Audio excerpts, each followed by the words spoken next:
SER Podcast.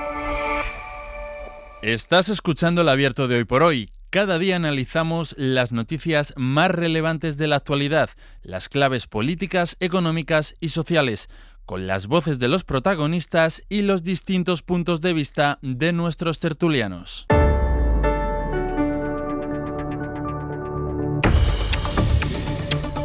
Abrimos aquí El Abierto. Es una redundancia, pero que habla mucho del espíritu de este tiempo de radio. Ignacio Guardans, al que ya saludamos antes de las 8 menos 10. Ya ni recuerdo las horas en las que vivo. Ignacio, buenos días. Muy buenos días.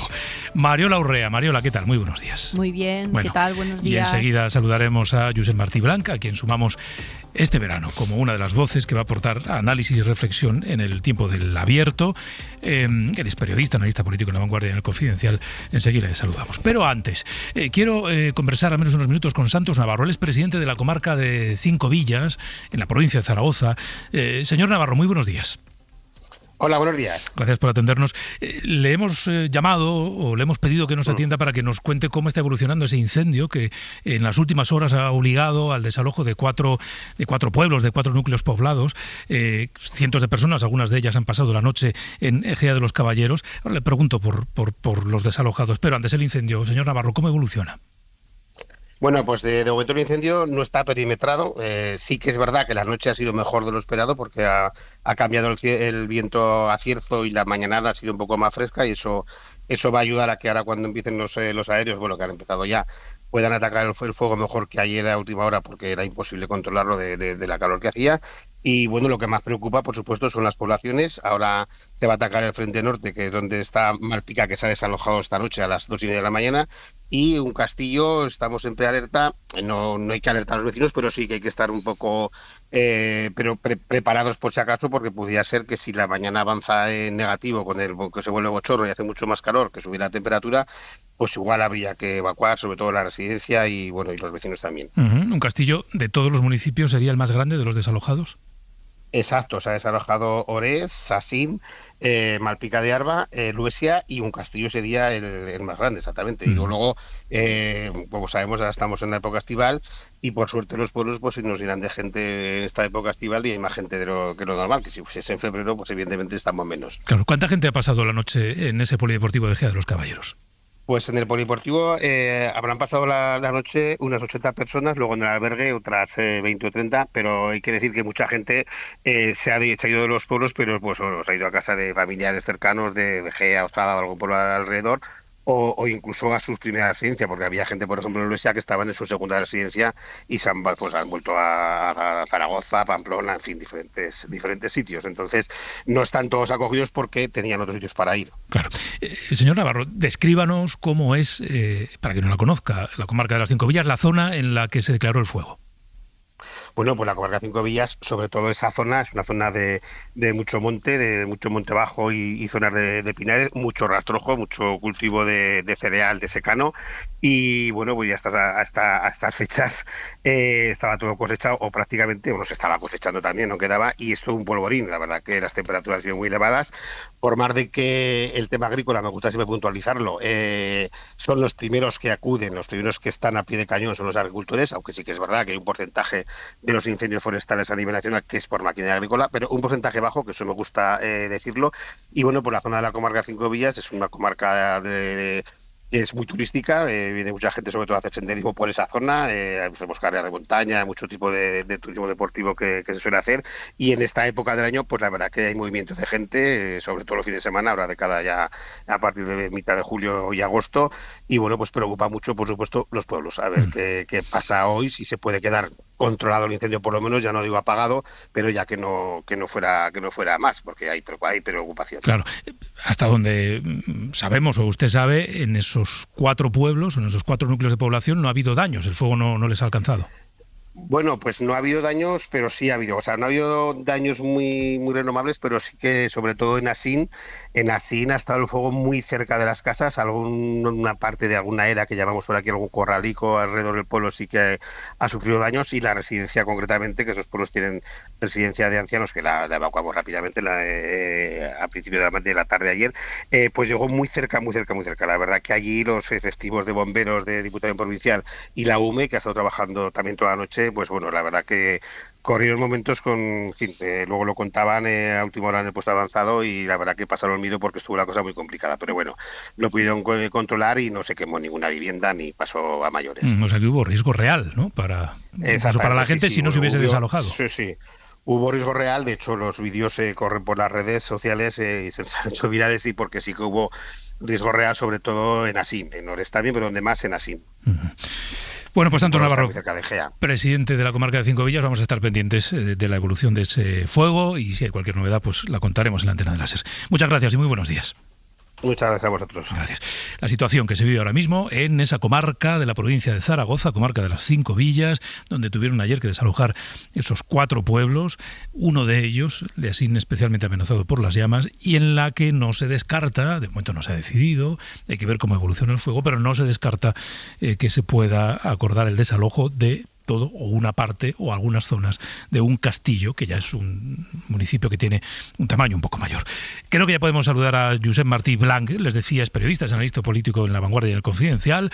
Le ofrecimos pasar el verano con nosotros y dijo, tengo planes muy buenos, pero el vuestro también me gusta. Josep, muy buenos días. Hola, muy buenos días. Buen día, gracias por acompañarnos y gracias por sumarte este verano a la tertulia de Hoy por Hoy. El Abierto. SER Podcast. Venga, vamos al tiempo del análisis con Mariola Urrea, Ignasi Guardans y Josep Martí Blanc. Miguel Ángel Campos, que estás por ahí. Miguel Ángel, buenos días. Hola, buenos días, Pedro. Hoy hay una cita judicial en la Audiencia Nacional en la investigación del caso Leire, que es relevante, que es muy relevante. Muy relevante por el perfil de la persona que declara, por lo que el juez está investigando, por las acusaciones que pesan sobre ella, también sobre el lado de la Guardia Civil. Hablamos de la directora de la Guardia Civil, que está investigada, que está imputada, no acude como testigo, sino que acude como una de las personas a las que el juez atribuye delitos. En este caso 2. Prevaricación y obstrucción a la justicia. ¿Por qué? Bueno, nos lo va a contar Miguel Ángel. Bueno, están intentando aclarar si ella tuvo algún papel más o menos relevante en coordinación con Leire Díaz para interferir en investigaciones que podían afectar al PSOE. Este es el resumen. Hay algunos casos concretos, se hablan de algunos expedientes concretos. Por lo tanto, Miguel Ángel, salvo que yo me equivoque y tú me rectifiques, cosa que ya sabes que acepto con mucha deportividad, el testimonio de hoy es relevante. Sí, es así. A partir de las 10 de la mañana está citada como imputada la directora general de la Guardia Civil, Mercedes González, para explicar las reuniones que mantuvo con Leire Díaz, primero negadas y finalmente reconocidas cuando la UCO demostró, por el posicionamiento del teléfono de Leire, su celebración. Unas reuniones en las que, según la acusación, se fraguó la apertura de 3 informaciones reservadas por filtraciones a los medios contra los agentes que investigaban las causas que afectaban al PSOE o al gobierno en un intento de amedrentarlos, aunque finalmente se archivaran esos expedientes sin sanción. Mercedes González ha negado influencia alguna de Leire en la apertura de esas informaciones reservadas. En la comparecencia que mantuvo en el Senado, sostuvo que obedecían a criterios objetivos y que son más frecuentes de lo que sostiene la Fiscalía. Solo en los últimos 2 años se han abierto más de 70 en el Instituto Armado. También declara esta mañana como investigado el teniente general Manuel Llamas, DAO del Instituto Armado. Según 2 testigos, Llamas conminó a la UCO a no ser proactivos, a ponerse de perfil en las causas políticas. Desde su entorno explican que Llamas se limitó a comunicarles que se ciñeran a lo que les pidiera el juez instructor, tal y como establece la ley para definir el trabajo de la Policía Judicial. Bueno, eso ocurre esta mañana. Gracias, Miguel Ángel. Hasta luego. DAO es el director, si no me equivoco, director adjunto operativo, ¿vale?, de la Guardia Civil. Decía, Mariola, voy a empezar por ti, que el testimonio de hoy es relevante porque, claro, la directora de la Guardia Civil tiene la dimensión que tiene, es un puesto de confianza, porque y ella misma ayudó a darle una dimensión un poco superlativa al aportar versiones contradictorias. Bueno, mejor dicho, al no reconocer la verdad en una primera instancia, al aportar una versión que no era cierta respecto a sus reuniones con Leire Díaz. Bueno, claro, cuando alguien niega algo que ha ocurrido, es inevitable pensar que algo tiene que ocultar y por eso lo niega, ¿no? Entonces, la dimensión de la persona, de su testimonio, de los delitos que se le imputan, hace que la declaración de hoy, en todo el contexto de investigación sobre los tejemanejes de Leire Díaz, sea relevante, Mariola. Efectivamente, creo que el análisis que me sugiere esta noticia se puede plantear desde dos puntos de vista. El primero tiene que ver con la figura de quien estamos hablando. Es una figura política relevante con un puesto institucional muy significado dentro de lo que es el organigrama del Ministerio del Interior. La directora general de la Guardia Civil no es un puesto menor, es un puesto políticamente muy relevante.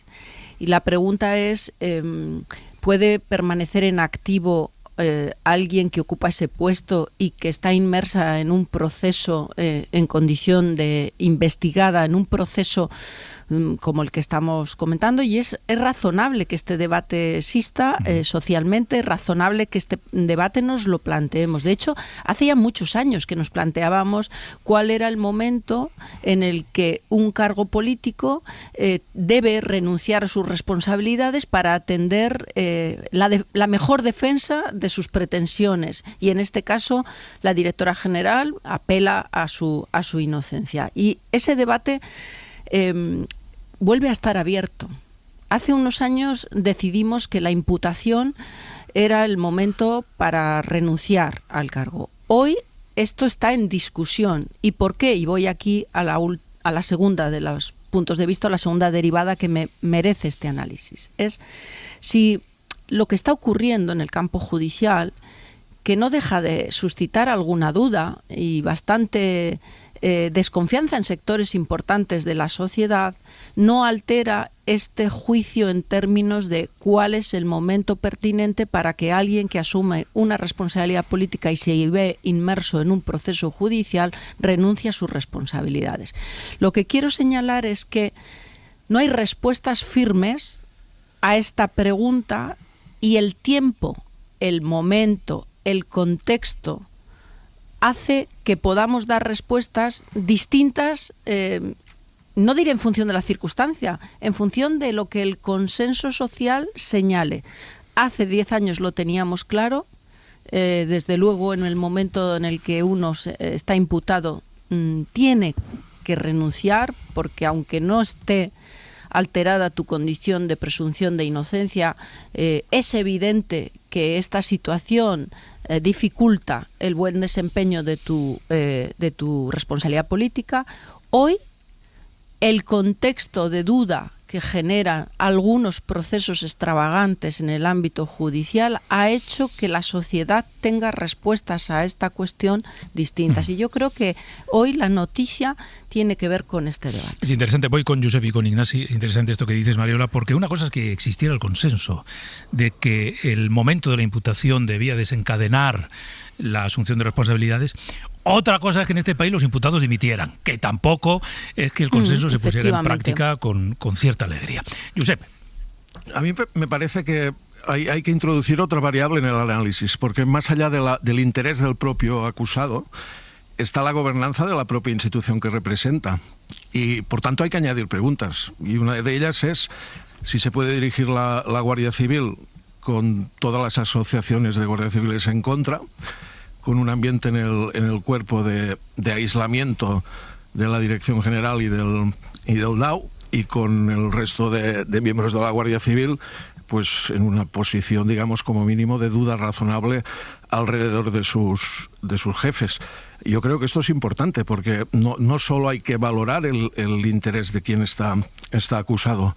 Es una dimisión antes de hora, pues puede acabar siendo injusta, pero esa no es la única variable que hay que tener en cuenta en este caso. Y después, sobre la gravedad del caso, pues lamentablemente, claro, es muy importante, porque el caso Leire ha ido cogiendo cuerpo, ¿no? Nos acordamos al principio que era una militante de base que nadie conocía, que pasaba por ahí, que estaba escribiendo un libro.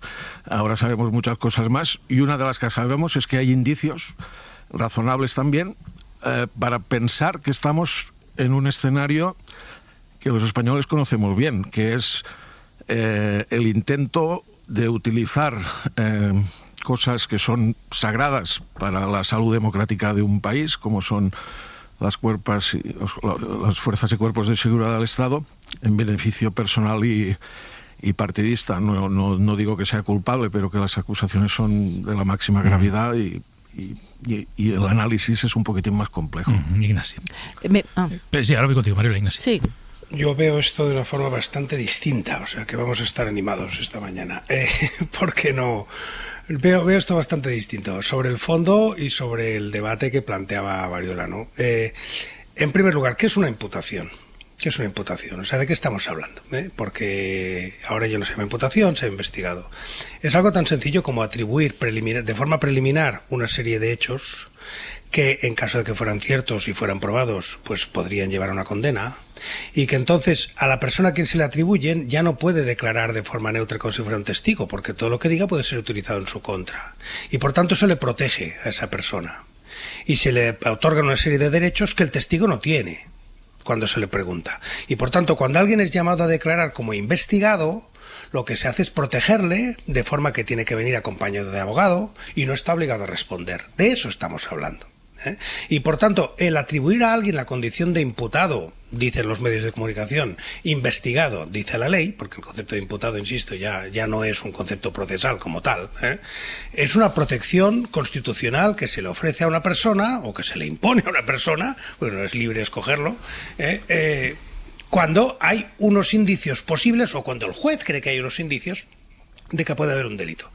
1. 2. No es lo mismo que esos indicios de un posible delito sean algo que tiene que ver con tu vida personal, oye, has metido la mano en la caja, has robado, has pegado a tu pareja, etcétera, cosas que nadie sabía, que indicios que tienen que ver con el propio ejercicio de tu actividad profesional pública, que es de lo que estamos hablando aquí. Lo que el juez considera que es delito son actividades de la Directora General de la Guardia Civil en tanto que Directora General de la Guardia Civil. Y por tanto, cuando uno mezcla las dos cosas, a mí me parece que no solo es que no deba dimitir, es que haría muy bien en no dimitir. Es que efectivamente el Estado se está defendiendo ante ese juez. El Estado como tal, un órgano del Estado, se está defendiendo ante ese juez. Y subrayo, ante ese juez y ante acusaciones particulares. Perdón, acusación popular, que eso es muy importante dejarlo claro aquí. Porque quien impulsa la causa procesal en España, de todo lo que estamos viendo, no es una fiscalía neutral, una fiscalía que busque pues la aplicación de la ley. No. Aquí detrás está Vox, Manos Limpias, Hazte Oír, etcétera, es decir, el Partido Popular. Esas son las acusaciones. Y por tanto, cuando uno pone todo esto en el cóctel, a mí me parece que no debe dimitir por la parte procesal. Otra cosa es, y ya sé que es difícil separarlo si dimitiera, pero yo sí lo separo en mi cabeza, que a mí me parece mal que esta señora no dijera la verdad en su momento. Pero eso no tiene nada que ver con el proceso penal. Yo creo que esta señora la Directora General de la Guardia Civil, tenía que explicado desde el minuto 1 que conocía a Leire, que se había tomado un café con ella, no lo hizo, y eso sí me parece mal, pero no porque lo diga el juez, porque políticamente me parece un grave error. A partir de ahí, ¿de qué indicios estamos hablando? Pues habrá tiempo de verlo, no sé si tenemos tiempo ahora, pero a mí es que tampoco me parecen serios los indicios, porque de los dos que hay, uno es eso que llamamos ahora el derecho penal intencional, que es una nueva variante del derecho penal que se ha establecido en España, que es un derecho penal intencional en el cual las cosas son delito porque el juez considera que lo que pensaba la persona al hacerlo los convierte en delito. Tiene en sí mismo reunirse, hacer, pedir una plaza o presentarse a una plaza de funcionario, y hablaremos de eso después, y eso en sí mismo no es delito. Pero si en tu cabeza está hacerlo de forma no sé qué, pues entonces ese elemento intencional es lo que lo convierte en delito. Por tanto, hay una acusación de intencionalidad por haberse reunido en una cafetería con esta señora. 1. Estaba usted obstruyendo la justicia en lugar de tomarse un café. Intencional. 2. Abrir un expediente, una información reservada. Intencional. Usted no abrió una información reservada para averiguar la verdad. Como cosa que se hace, e insisto, lo dije ya un día, yo mismo he contribuido en uno de estos, he formado parte de uno de estos cuando estuve en la administración.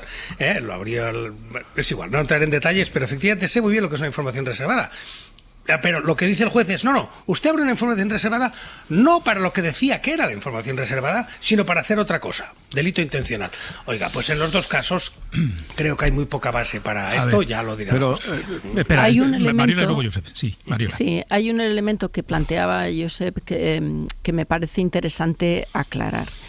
Mi planteamiento para abrir un debate que creo que es el que nos compromete como sociedad no está planteado en defensa de la situación procesal de una persona.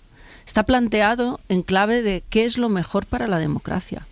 Y este es el debate que yo señalo aquí. Yo te acepto el debate, pero niego la mayor.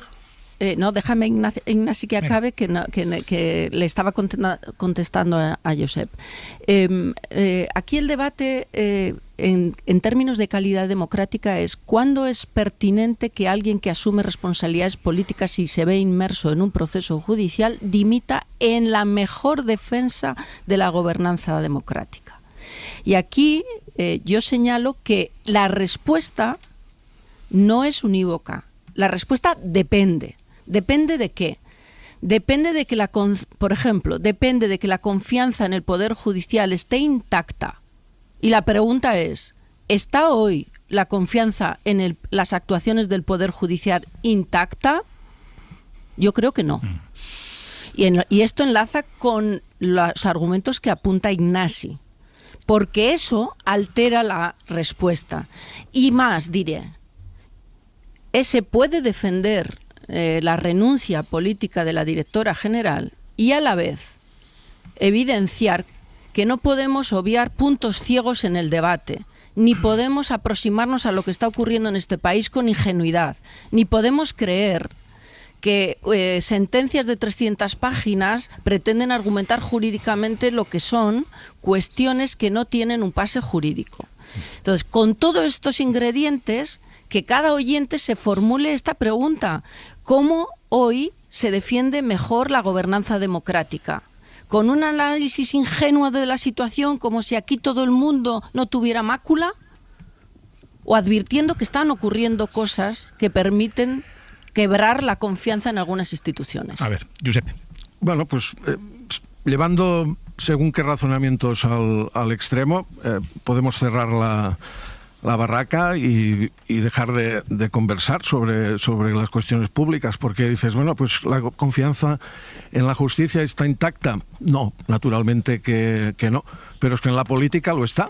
Pues tampoco. ¿En el gobierno lo está? Pues tampoco. ¿En las instituciones? Tampoco.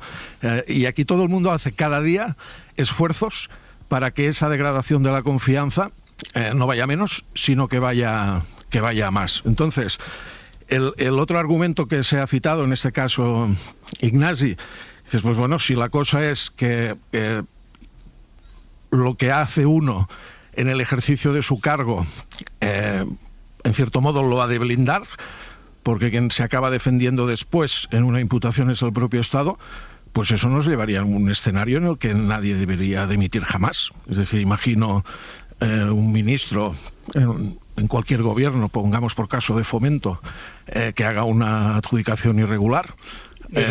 Tú entiendes la diferencia entre una adjudicación irregular y abrir una investigación, ¿no? Bueno, si no me lo metas en el mismo sitio. No, porque va a defenderse y tratará de demostrar que lo ha hecho correctamente, ¿no? Por tanto, llevado al extremo es un razonamiento peligroso, porque dices, si lo que impide que deba dimitir es que lo que he hecho, lo he hecho en el ejercicio del cargo, al final del camino, abrir esa puerta es que no deba de dimitir nunca nadie. Yo insisto, aunque pueda parecer naif, reivindico lo naif cuando apunta al intento de sanar la confianza en las instituciones. Yo creo que a la hora de valorar si alguien puede seguir o no en el cargo, es importante también tener en cuenta la gobernabilidad de esa institución que representa ante esa situación sobrevenida. Ignasi, tengo un minuto. Ignasi, pues bueno, a mí ha dicho antes Martí Blanc, que yo no he querido entrar en eso, pero lo saca ahí, que cómo se va a hacer con las asociaciones en contra. Oiga, no, estaríamos apañados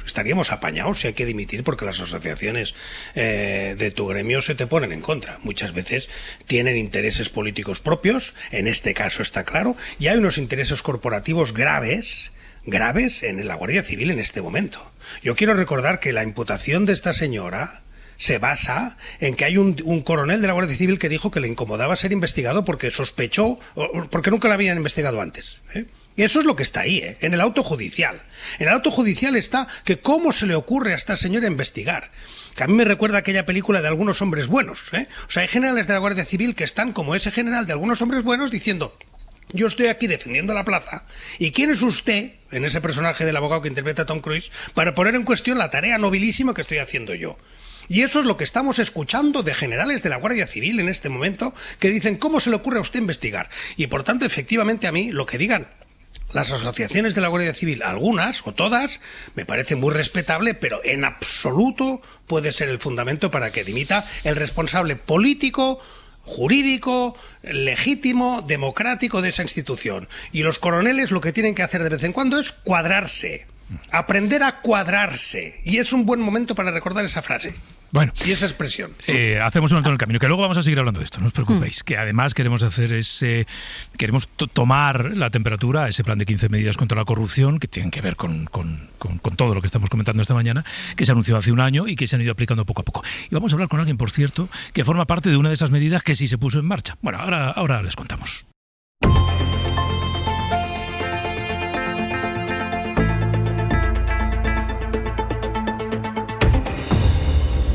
Bueno, seguimos en el abierto con Ignasi Guardans, con Mariela Urrea y con Josep Martí Blanc. Me ha dado la sensación antes de irme a la pausa de las 9 que o bien Mariela o bien Josep o incluso el propio Ignasi resoplaba. Sí, que ya empiezo a entender las señales acústicas. Es como si llevaras la baliza esta V16, pero de la opinión. Ponen la baliza y digo: uy, hay una opinión que quiere salir. Mariola, venga. Gracias. Ya hablamos de corrupción. Mira, Josep, decías que te presentabas ante estos micrófonos ahora como naif, por decir que, bueno, que a tu juicio lo importante es que dimita la directora general.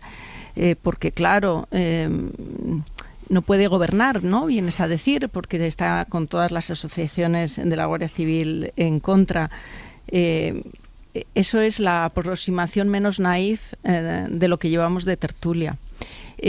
Generar un estado de opinión como el que se está generando para evidenciar que el gobierno tiene a todas las instituciones en contra, que es perdón que utilice esta expresión, una cuadrilla de personas que abusan del poder sin ningún límite ni control y que hay que hacer cualquier cosa para desalojarlos de él, no es naif, es otra cosa. Es de ingenuo nada. La aproximación no es ingenua. ¿Y crees que de mis palabras se puede deducir que mi intención es esa? ¿En serio? Yo no deduzco intenciones. Yo lo que hago, trato humildemente, pero a veces también me equivoco, claro, cómo no. Análisis político. Lo que señalo es que tenemos que ser capaces también de levantar el velo de lo que aparece como lo que representa a veces como una apariencia de normalidad, para ir a los detalles que convierten lo que está ocurriendo en algo un poquito más sofisticado y complejo de lo que parece. Tú utilizabas también en tu primera intervención la complejidad. Has dicho, esto es un poquito más complejo de lo que parece. Y tanto que sí. Vamos a la complejidad. Vamos a ver cómo se sostienen algunas causas judiciales. Vamos a ver, apuntalando alguna idea que señalaba Ignasi, vamos a ver quién sostiene la acusación. Vamos a ver si en este país no se está prostituyendo una institución tan seria como la que la Constitución prevé en la acusación popular. Vamos a ver si hay instrucciones que no se sostienen jurídicamente hablando. Y luego ya, con todos estos elementos, planteamos si la directora general de la Guardia Civil tiene o no tiene que dimitir. Por cierto, para que quede claro, yo sí que creo que tenga que dimitir, a pesar de todo el cuadro que estoy señalando. Y creo que tiene que dimitir porque en esto aplico la tesis de los jesuitas, que en el fondo de lo que se trata no es de una señora o un señor con nombres y apellidos, es de un proyecto. Y a veces lo que distrae del proyecto y de la causa que defiende ese proyecto es la defensa imperturbable de una persona en un puesto.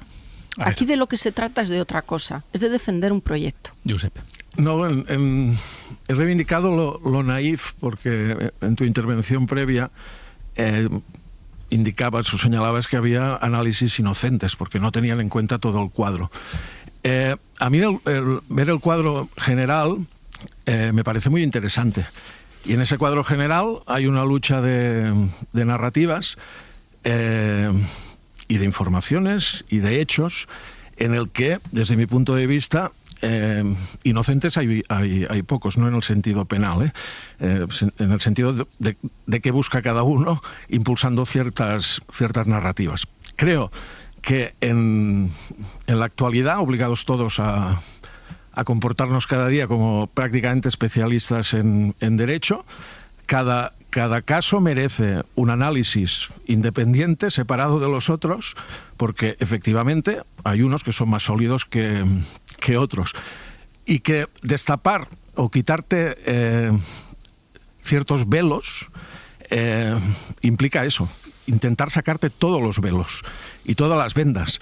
Y creo que es obligación de todos no dejarse llevar a escenarios de blanco y negro, que es a lo que intenta prácticamente toda la clase política. Nuestra función es otra. Y creo que el análisis independiente sobre este caso en concreto a mí me lleva a hacer las afirmaciones que he hecho. En otro caso, a lo mejor haré otras. Pero en todo caso, no voy a situarme en una trinchera de blanco y negro.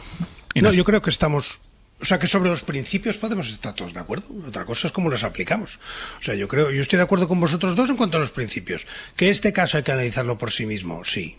Que no podemos estar aquí con brocha gorda, que no tiene ningún sentido en que esto es, si toca al gobierno hay que atrincherarse en la defensa, si va contra el gobierno hay que atacar al revés. Es decir, que esto no va así y que no tiene nada que ver este asunto y esta imputación concreta de la directora de Guardia Civil con Ábalos, con el hermano, con Begoña Gómez, No, cada uno tiene sus méritos o deméritos, sus acusaciones que me motivan o alimentan el proceso penal, sus indicios de un peso, de otro, y por tanto efectivamente estoy 100% de acuerdo que nuestra obligación, desgraciadamente no cumplida por muchos, es no ir con la brocha gorda diciendo, como es un caso del PSOE, pues hay que atrincherarse. No, ni al revés, como es un caso del PSOE seguro es culpable, tampoco.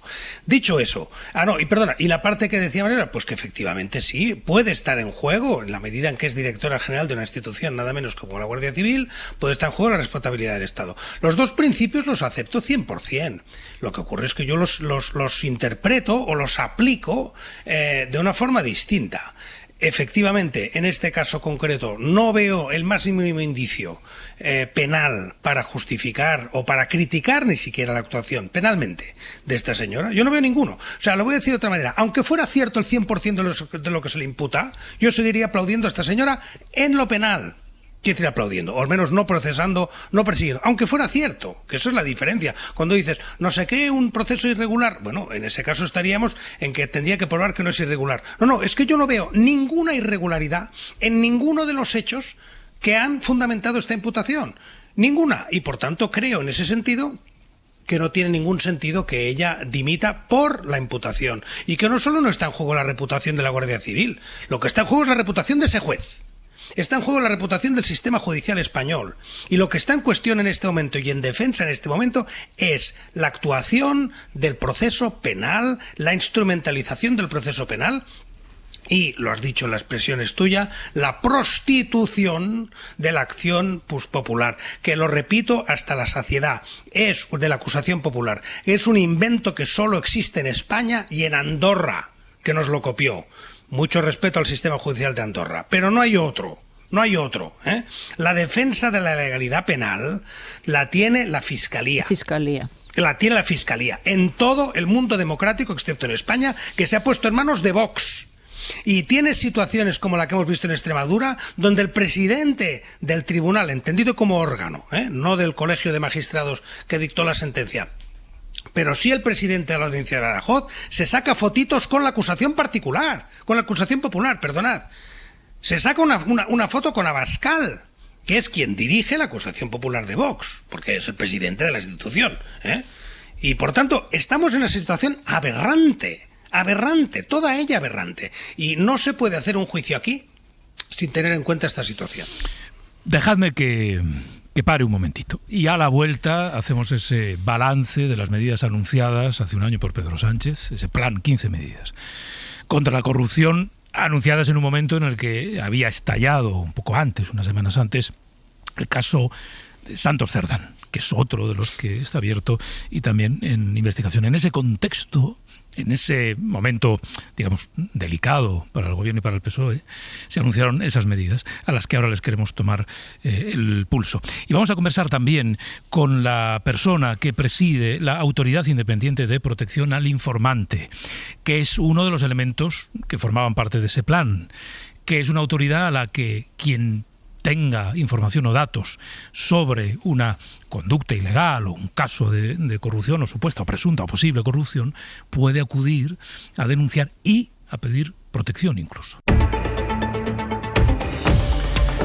Y en el análisis con Mariola Urrea, Ignasi Guardans y Josep Martí Blanch. Como les decía, vamos a ocuparnos del balance de esas medidas anunciadas hace un año, mes de julio del año pasado, por Pedro Sánchez, después del estallido del caso Cerdán, secretario de organización del Partido Socialista. 15 medidas que el presidente anunció en una comparecencia en el Congreso de los Diputados. Josué Coello. Josué, muy buenos días. ¿Qué tal, Pedro? Buenos días. Bueno, además vamos a escuchar a Pedro Sánchez porque en esa comparecencia, ahora hablamos de las medidas, él mismo habló de un plazo, el plazo era 12 meses para que el plan estuviera desplegado. Y quiero decirles además, señorías, que vamos a cumplir hasta la última coma de este plan. Y para demostrarlo también les anuncio que hemos acordado con la OCDE un sistema de seguimiento y de evaluación que dará cuenta de los avances realizados a los 12 y a los 24 meses y que emitirá un dictamen técnico que será de dominio público y, por tanto, de libre acceso a quienes tengan interés en saber exactamente qué avances se están produciendo en materia de regeneración y de lucha contra la corrupción. Bueno, han pasado 12 meses de aquel anuncio. 12 meses después, ninguna de las medidas está desplegada al 100%, Josu. Sí, el Gobierno se comprometió a implantar estas medidas y la infraestructura para su puesta en marcha, pero lo cierto es que ha pasado este tiempo y aunque se han dado ciertos pasos, estamos lejos de ese compromiso. El Consejo de Ministros tardó 7 meses en aprobar en primera vuelta la ley que contenía la mayoría de reformas de este plan, la llamada Ley de Integridad Pública, que el ministro Félix Bolaños vendía así a la Comisión de Justicia del Congreso. Para luchar contra esos casos que nos asquean, que nos repugnan, que nos avergüenzan y que tenemos que poner todos los medios a nuestro alcance para evitar que se repitan.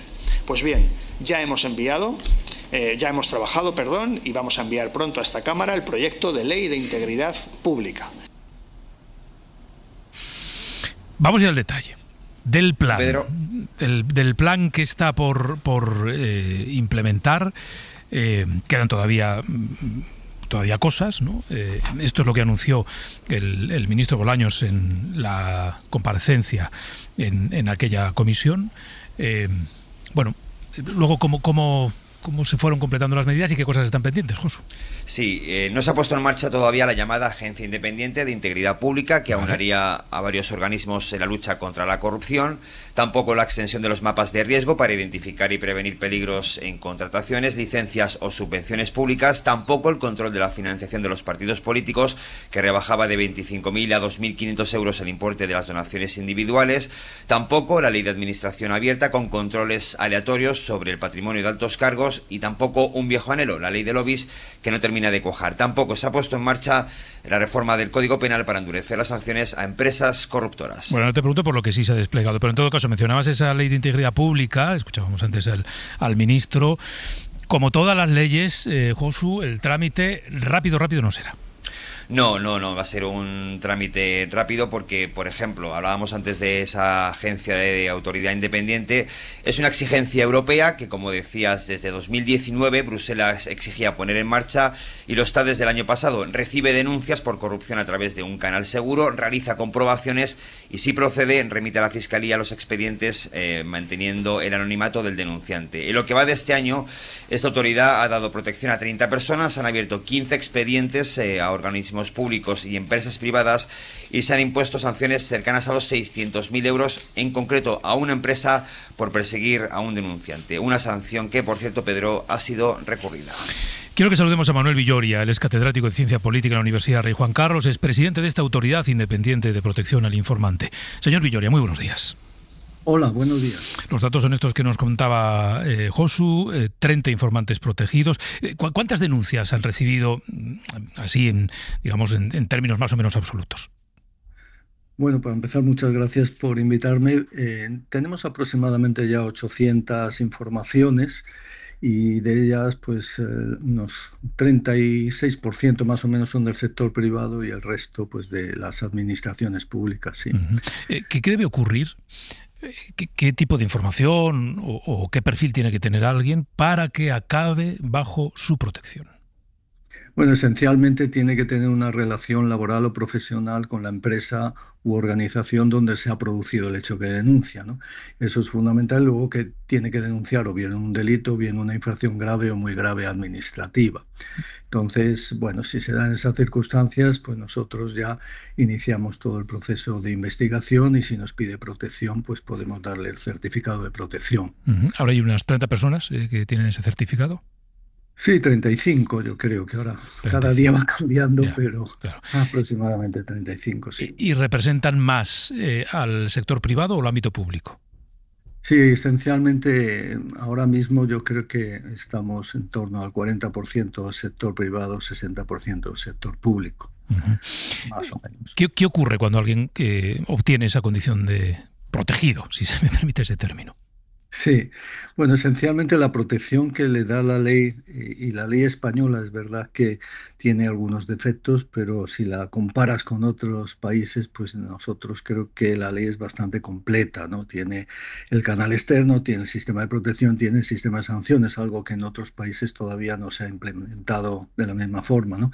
Pero es verdad que nosotros le damos anonimidad, la posibilidad de hacerlo anónimamente, la garantía de confidencialidad y la reversión de la carga de la prueba si hay algún tipo de represalia y el certificado de protección con el cual nosotros le decimos si usted quiere puede presentarlo por sí mismo en la empresa o en la organización donde ha denunciado o si no nosotros mismos podemos comunicar a la empresa que está usted protegido, que a partir de este momento cualquier represalia puede dar lugar a la apertura de un expediente disciplinario, de un expediente sancionador, que puede dar lugar incluso a una sanción de 1 millón de euros en el caso de las personas jurídicas o 300.000 euros en el caso de una persona física.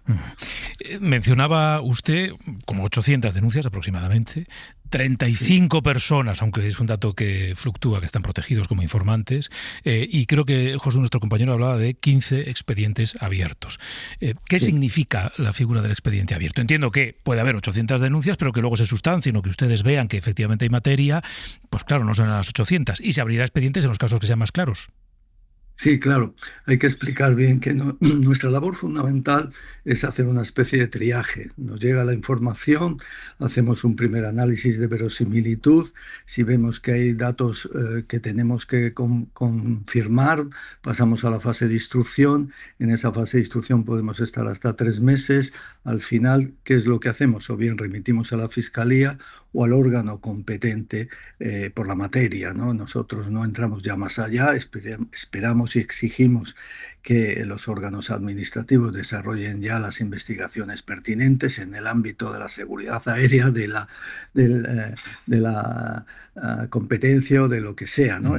Y luego remitimos a la Fiscalía. Y esencialmente nuestras sanciones son por incumplimiento de nuestra ley, es decir, si hay represalias, si no hay un sistema de información de acuerdo con la ley, si se impide a las personas que desarrollen o que realicen denuncias, nuestras sanciones son por incumplimiento de nuestra ley.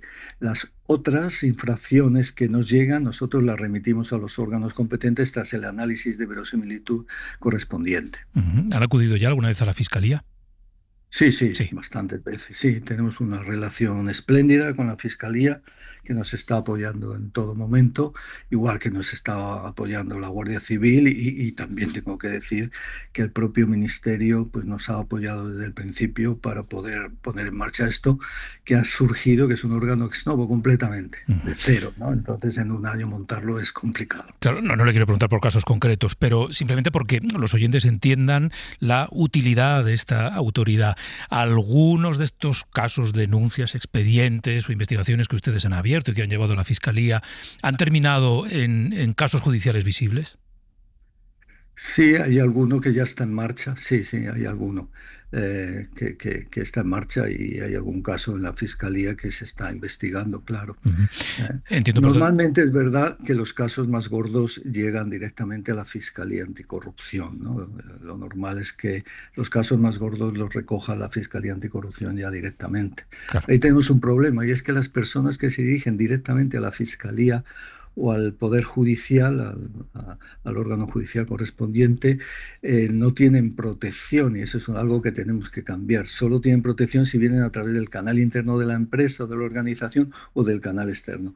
Y entonces muchas personas que acuden directamente a la Fiscalía pues no tendrían protección de acuerdo con la ley. Por eso estamos intentando, es una de las medidas que están en el Plan Estatal de Lucha contra la Corrupción, de mejorar ese problema, ¿no?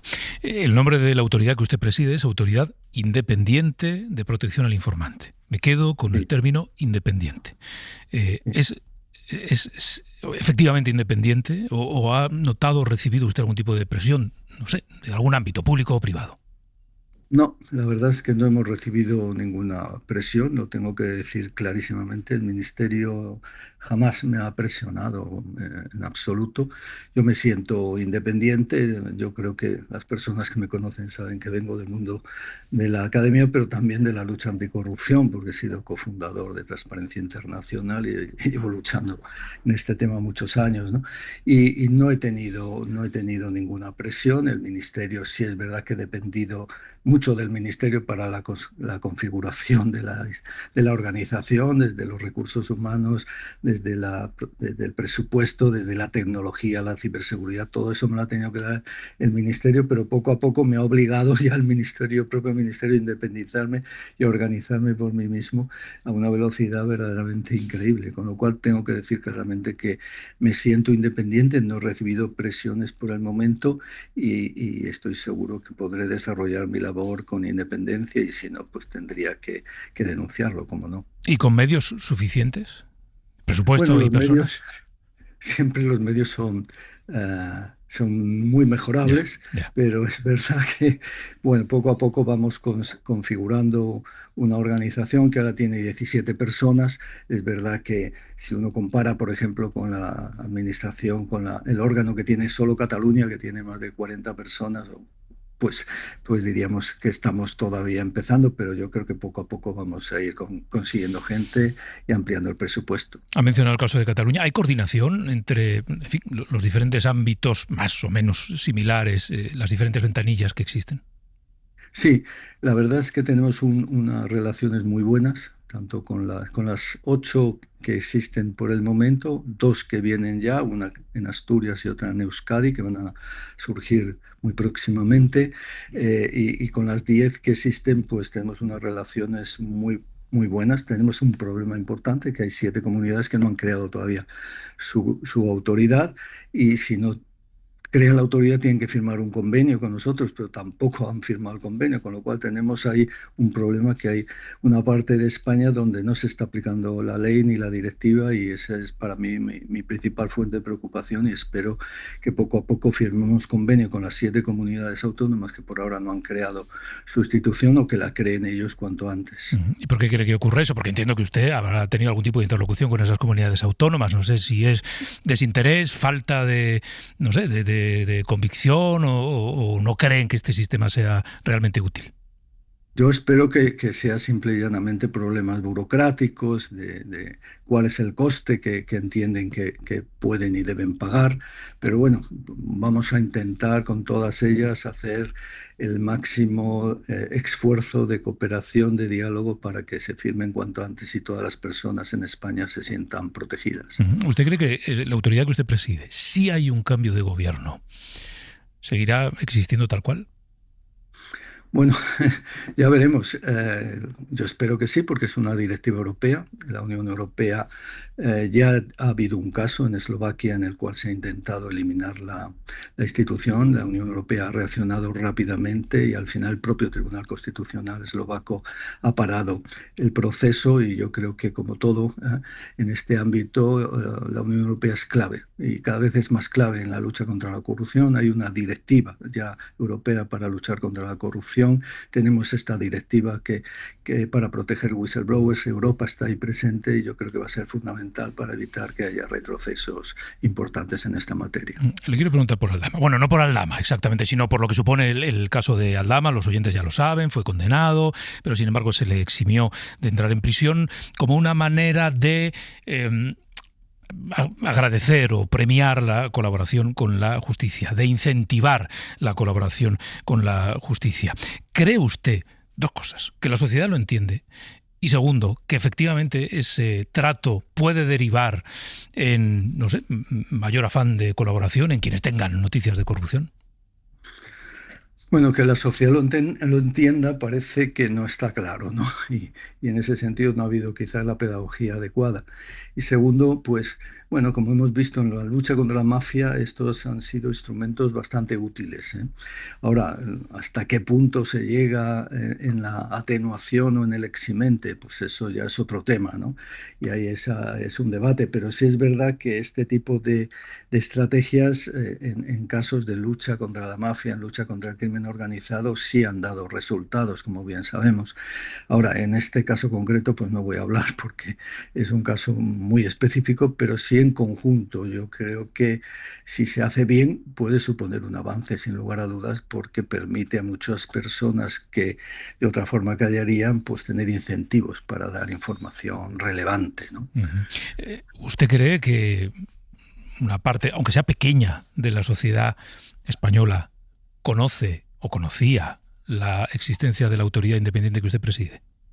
Yo creo que por ahora el conocimiento es bajo. Es verdad, tenemos que medirlo con encuestas, pero por ahora es bajo. Pero poco a poco espero que ese sea un instrumento esencial para medir el éxito, es decir, en qué medida la gente conoce la institución, siente confianza, está dispuesta a hacer denuncias, confía en que se le protege. Si todo esto avanza, yo creo que la sociedad cada vez más denunciará, y con eso reforzaremos el Estado de Derecho, porque cuando la sociedad se implica, exige, demanda, pues es más difícil cometer infracciones, y entonces se refuerza el Estado de Derecho y el cumplimiento de la ley. Para nosotros es fundamental que esto se desarrolle, y ahora es una de nuestras obligaciones avanzar en la cultura de la información. Vamos a ver si con medios suficientes y con esfuerzo, pues poco a poco vamos construyendo este sistema. No hay que olvidar que hace un año yo estaba solo todavía en la institución, pero en un año hemos avanzado enormemente gracias a todos, ¿no? Pues Manuel Villoria, catedrático de Ciencia Política de la Rey Juan Carlos, ahora en este papel de presidente de la Autoridad Independiente de Protección al Informante. Gracias por habernos atendido esta mañana. Muchísimas gracias. Gracias. Voy a confesar en primera persona, Mariola o Josep Ignasi, que cuando los compañeros de política me ofrecieron la posibilidad de hacer este balance y de conversar con el presidente de la autoridad, yo mismo tuve que hacer el ejercicio de leer con un poco más de calma en qué consistía el trabajo de esta autoridad independiente de protección al informante. Esto lo digo como, digamos, una unidad de medida del grado de conocimiento o desconocimiento de Mariola respecto a este mecanismo que ya existe y al que se puede recurrir si alguien tiene noticia de un ejercicio corrupto, por ejemplo, en la administración, en la institución o en la empresa en la que trabaja. Y yo creo que le corresponde a ese organismo hacer un esfuerzo mayor de darse a conocer y de explicar lo que representa contar con una institución de esta naturaleza, de carácter independiente, como habéis dejado patente a lo largo de toda la entrevista también, y lo que provoca una denuncia de estas características y el margen de protección que la persona que cree que está en disposición de poder hacer esa denuncia va a obtener para, obviamente, garantizar que esa actuación no le arroja a una situación de indefensión o una situación todavía peor en relación con el ambiente laboral en el que se integra, ¿no? El desconocimiento, yo creo que no es un reproche que podamos hacerle a la ciudadanía, sino precisamente aquí a la institución, porque debe destinar recursos, tiempo a darse a conocer, porque de lo contrario, obviamente estamos dejando sin efecto una palanca relevante para poder abordar estos casos. También es verdad, y pongo este pequeño matiz, que tampoco podemos convertir a los sistemas democráticos en estructuras de delación. Yeah. Y entonces ahí está el equilibrio, ¿no? Que siempre, obviamente, pues ese es el reto. Claro. Ignasi. Bueno, creo que el instrumento está bien montado, tiene delante un profesional de reconocida trayectoria, solo funciona si se difunde. Es verdad que hay un equilibrio que buscar entre la delación y el whistleblower, que dice en el mundo anglosajón, o sea, la capacidad de revelar pues situaciones que pueden ser delictivas o que merecen investigación penal, ¿no? Antes hablamos de la acusación popular, ¿no? Claro, entre la acusación popular y que un ciudadano pues ponga en conocimiento de la justicia, pues hay todo un arco entero en el que tenemos muy fuerte un extremo y tenemos muy abandonado el otro, ¿no? Efectivamente, con esa sensación de, bueno, yo no voy a... ¿Por qué voy a delatar yo? ¿Por qué voy a ser yo quien lo cuente? No, pues sí que hay que contarlo. Por tanto, sí me parece un instrumento interesante que funciona solo si realmente pues la gente lo utiliza. Otra cosa es la lista que tú has planteado antes, donde yo al gobierno le doy un suspenso porque la lista es mucho más larga. Nos estamos fijando solo en una de las medidas, sí. Pero había muchas más y ahí creo que pues es un suspenso. Claro, nos hemos podido fijar, voy contigo, Josep, nos hemos podido fijar en lo que sí se ha hecho.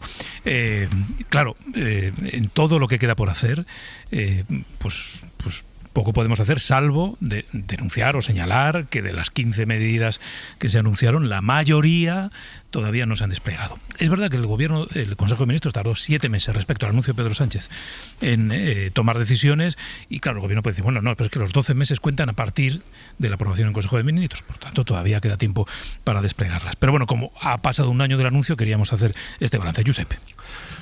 Pues mira, he de decirte que me ha resultado reconfortante la entrevista con el señor Villoria, por el tono y sobre todo por el fondo de lo que dice. Es decir, cuando uno se pone ante el televisor y escucha la presentación de un plan de largo recorrido con muchas medidas, lo primero que está obligado a pensar es decir, pues bueno, la coyuntura política del momento obliga a que alguien se haya encerrado en una habitación y haya, digamos, elaborado un documento que pueda poner en valor o cambiar la agenda o manifestar la voluntad del gobierno de hacer frente, palabras ribombantes, grandes medidas y tal.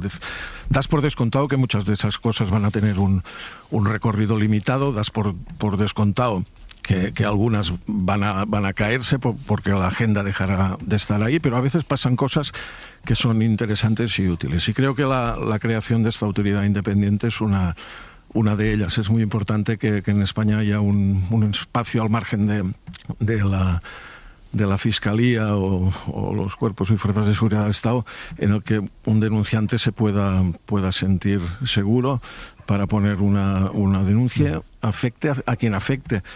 Sobre todo también en el ámbito privado, que es una de las cosas en las que el recorrido es muy largo, porque cada vez que hay un escándalo de corrupción, los ojos se nos van a las responsabilidades públicas, a los políticos, a las instituciones, pero normalmente dejamos más a la sombra la actitud de los corruptores o el papel de las empresas o simplemente asuntos de corrupción que no tienen nada que ver con el ámbito público, ¿no? Y que por tanto ahí también haya ciudadanos que tienen un espacio al que acudir y que puedan seguir sintiéndose seguros en su lugar de trabajo, me parece que es algo muy importante. Sin duda. Hablábamos de protección al informante. Claro, huyamos de esta figura o de esta idea un poco peliculera de cambios de identidad, protección policial y todas estas cosas. No tiene que ver con eso, sino con una protección eficaz, efectiva, desde la legalidad, desde el acompañamiento, desde el asesoramiento incluso, ¿no? Y desde la respuesta en el caso de que haya represalias.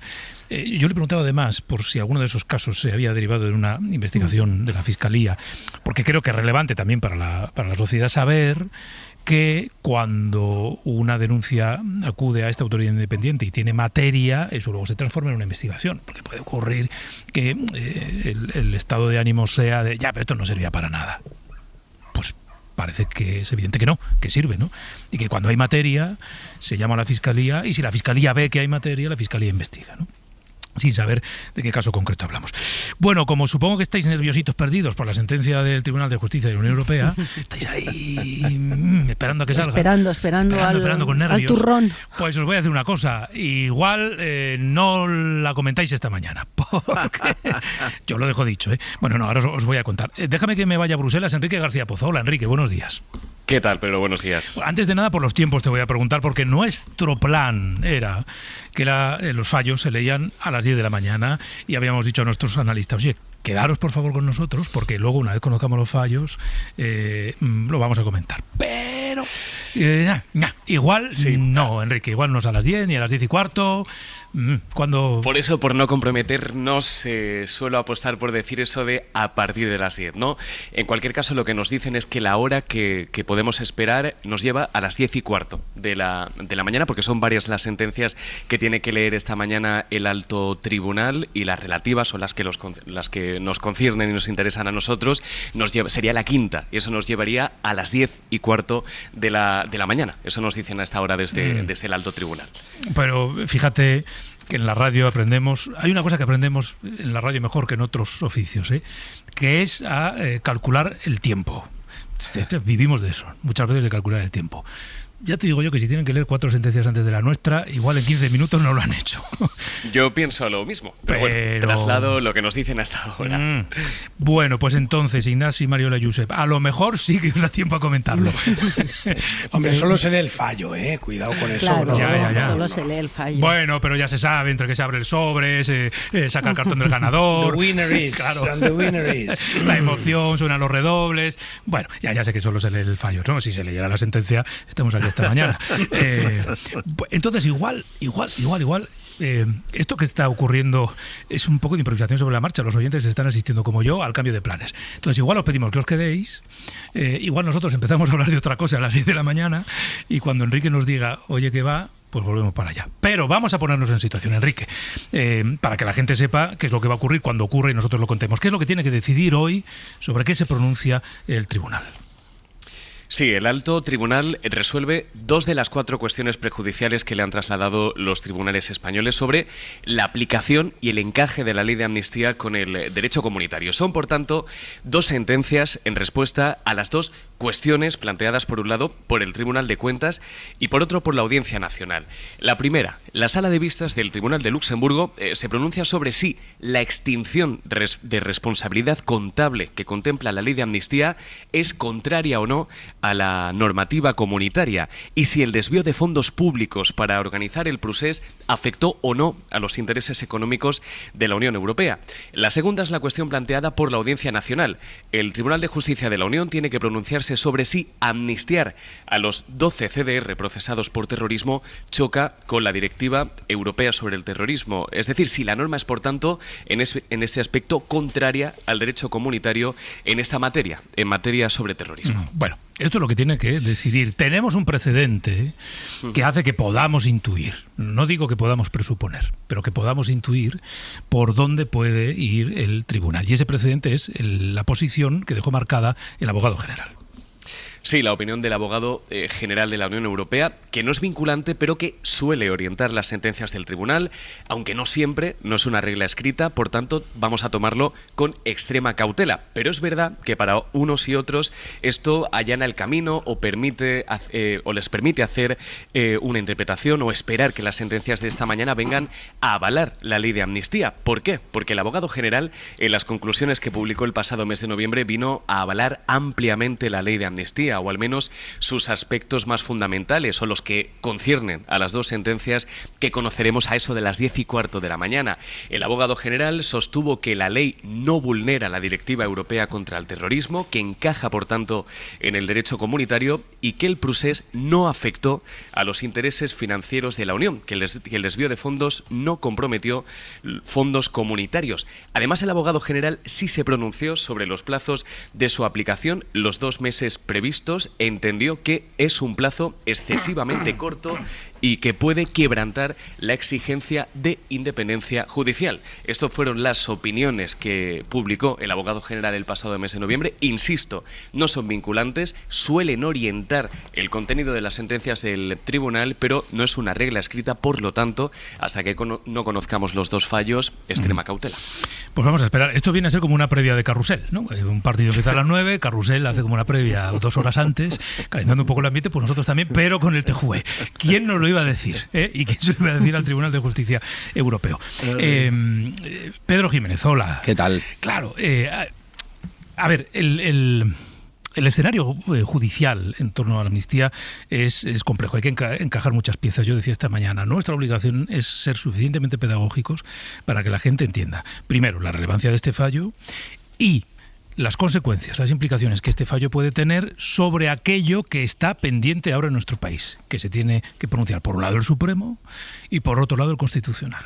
Y el Supremo parece que prefiere esperar a que se pronuncie el Constitucional. Y el Constitucional está esperando a que se pronuncie el Tribunal de Justicia Europeo, ¿no? Esta es un poco la cadena, Pedro. Sí, esta es la cadena. Parece que hoy vamos a tener más movimiento político que jurídico. Por lo menos eso es lo que nos dice el generalato judicial y es un poco el sentimiento que hay en el Tribunal Supremo. Y ojo, también en el caso de Carles Puigdemont, el entorno de Carles Puigdemont dice lo mismo, ¿no?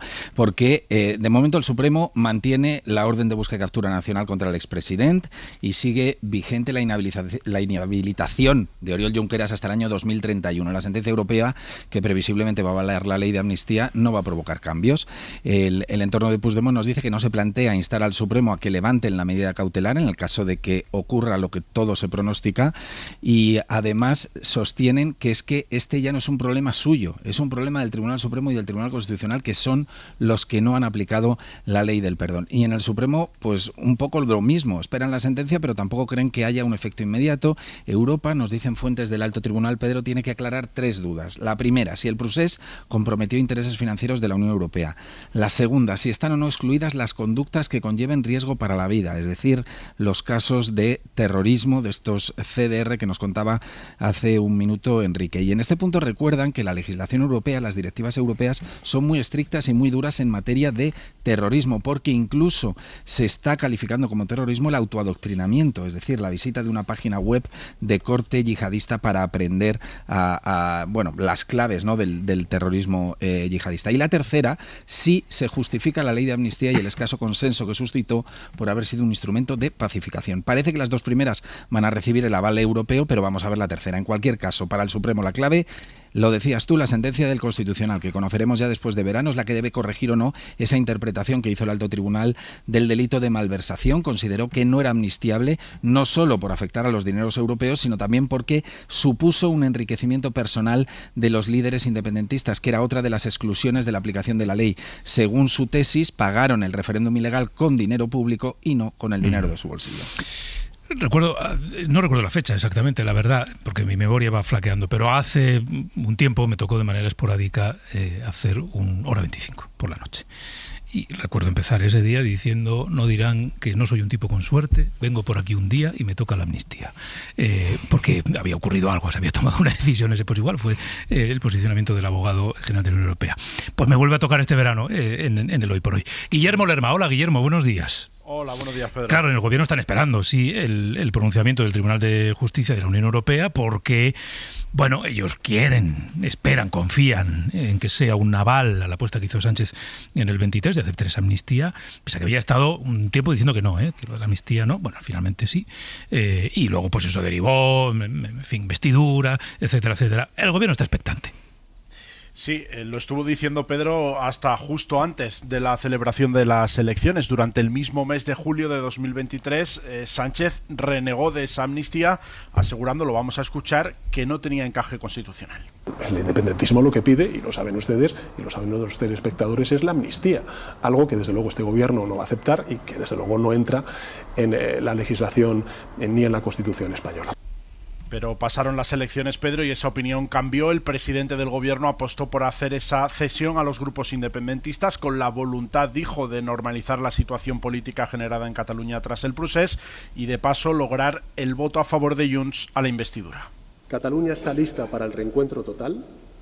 Los representantes de más del 80% de los catalanes respaldan esta medida y, por esas mismas razones, en el nombre de España, en el interés de España, en defensa de la convivencia entre españoles, defiendo hoy la amnistía en Cataluña por los hechos acaecidos en la década. Así que la ley de amnistía es el hito que permitió a Sánchez abrir esta legislatura, y en el gobierno lo que esperan hoy es que el aval del Tribunal Europeo a la norma se lea también como un aval a su propia gestión de esa crisis de convivencia que se generó en Cataluña. No contemplan en la Moncloa, Pedro, otro escenario que no sea el de una resolución que vaya en la dirección marcada por el abogado general de la Unión Europea, que el pasado noviembre ya defendió el encaje de esa ley en el derecho comunitario. Están convencidos en el PSOE, por tanto, del espaldarazo moral que puede suponer el fallo, y de lo que hay más dudas en el PSOE es del efecto real que puede tener en el tablero político. La coalición de gobierno confía en que el hecho de que Puigdemont se acerque a su regreso a España permita también que Junts se acerque a la mayoría de la investidura, y eso permita seguir avanzando en otro tipo de acuerdos, como por ejemplo la negociación de los presupuestos generales del Estado. Vamos a irnos también a Barcelona. Laura Pons, buen día, Laura. Hola, ¿qué tal? Buen día, ¿cómo estás? Claro, y la siguiente incógnita. Y los partidos catalanes, fundamentalmente Junts, ¿cómo va a interpretar lo que diga hoy la justicia europea? ¿Supondrá un cambio de ciclo, apertura de un nuevo tiempo en las relaciones con el PSOE? Parece que no. A ver si después de tanto esperar la sentencia ni trae cambios judiciales relevantes en lo inmediato, ni trae cambios políticos en lo inmediato. Pero bueno, en Cataluña están todos los partidos, ¿no? Pues velando armas, Laura.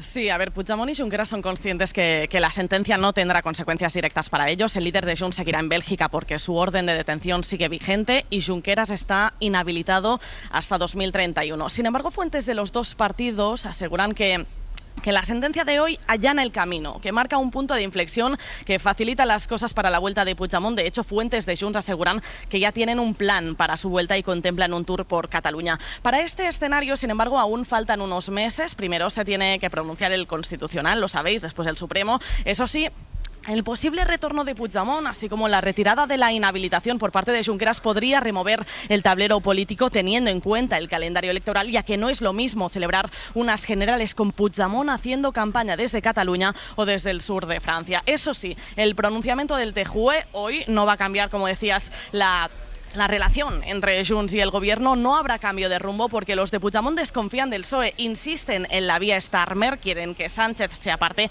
y creen que los socialistas solo defienden la amnistía por necesidad. Es lo que decía hace unos días Jordi Turull, el secretario general de Junts, en Ser Catalunya. Però ells no s'ho han cregut, això de l'amnistia. Ells ho han fet per necessitat, no ens equivoquéssim.